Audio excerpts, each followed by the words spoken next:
Let's go to College Station, Texas, one of the best places in America to watch a football game. CJ is there. CJ, you're on the Ken Coleman Show. Hi, Ken. Thanks for taking my call. You bet. What's up? I'm wanting to I'm trying to avoid career regret myself. Good. I am a third-year PhD student, kind of been headed towards the professor route, and I know that I am passionate about and I'm good at my area of study, which is mathematics, and I love teaching. But I'm nervous about the research aspect of the career options ahead of me. Mm-hmm. Admittedly, like when I'm doing research and it's going well, I do enjoy it. It's fun. But a lot of the times I find myself kind of dreading it, and even doing some unusual things sometimes to try to avoid it. Mm-hmm.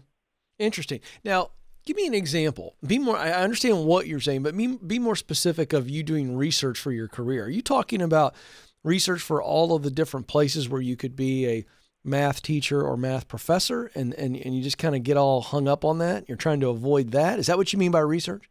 Yeah. So it seems like a lot of the options for being a math professor involves research. You're expected to publish in journals. And I do have one publication already.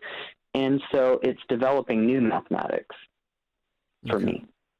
And it's hard, and I understand that. And that's part of it. I'm still that's why I'm doing a PhD, is to kind of learn how to become a researcher.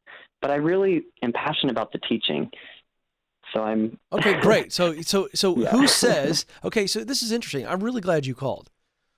I think you've become a prisoner of other people's expectations, or maybe a prisoner of the data. And here's what I mean. Mm-hmm. Just because you have a PhD doesn't mean you have to do what everybody else or what most people with a math PhD do. Who says you can't just be a great professor or a great teacher? Who says you have to go into a situation where there's pressure on you to do research and publish papers? What if you just want to teach mathematics and teach it like nobody else has taught it before? Right. And I've had very good, reactions when I have taught courses, right? But or in one-on-one situations. But you didn't answer my question, but you amened it. You're like, right. But my point is CJ, who says you have to go that route? What if you? So just take me to a place where you don't have to have pressure to write a paper. Give me a position. There are positions like that. I know there are. I mean, here's my point. If you want to teach math to sixth graders at a public school, or ninth graders at a private school, or seniors at a charter school, I guess my point is, if you love teaching math and instructing math and all of the things that come with that, life lessons, critical thinking, blah, blah, blah, blah, blah, blah, blah, blah, blah, blah, blah, then go do that. Just because you got the PhD doesn't mean you have to go to higher ed and be in a situation where you're spending most of your time researching and writing papers, and your soul is longing to get in front of students and teach. So you get to choose. There is nobody forcing you to use the PhD in a way that you don't want to. That's great. Thank you so much. You bet, dude. Do what makes your heart sing. And the great news is, CJ, you know what makes your heart sing. So really, don't feel any guilt about, well, I got this PhD and I'm not using it. Well, that's a bunch of garbage. Right. That's a bunch of garbage. You're not using it the way a lot of people use a math PhD, but who freaking cares? The answer is you've been caring about what other people will say. Very true. And so I'm telling you, the voice that you need to be listening to is the voice that says, CJ, go teach math to young people and teach them how to think. So I'm going to give you a weird, I don't think it's weird. You might think it's weird.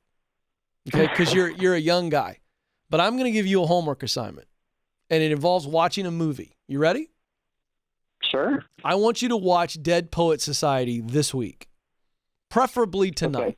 Have you ever seen it? No. Good. I've heard of it. It's with one of my favorite actors of all time, Robin Williams. Yeah. Who is an absolute genius. And Dead Poet Society, it's a wonderful movie, but I want you to watch it And I want you to see if you can make a connection to his character, Professor Keating. Okay? Will do. All right, my man. Now listen, I really want you to watch it tonight, coming off of our conversation right now. But I'm not going to give you any other insights. I'm not going to try to make any. I want you to feel that movie.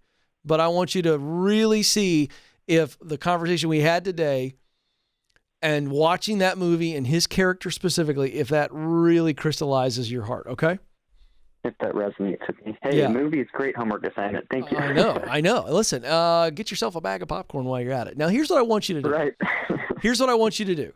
Would you be willing to email the show, ask@kencoleman.com, after you watch the movie and tell me what it did for you?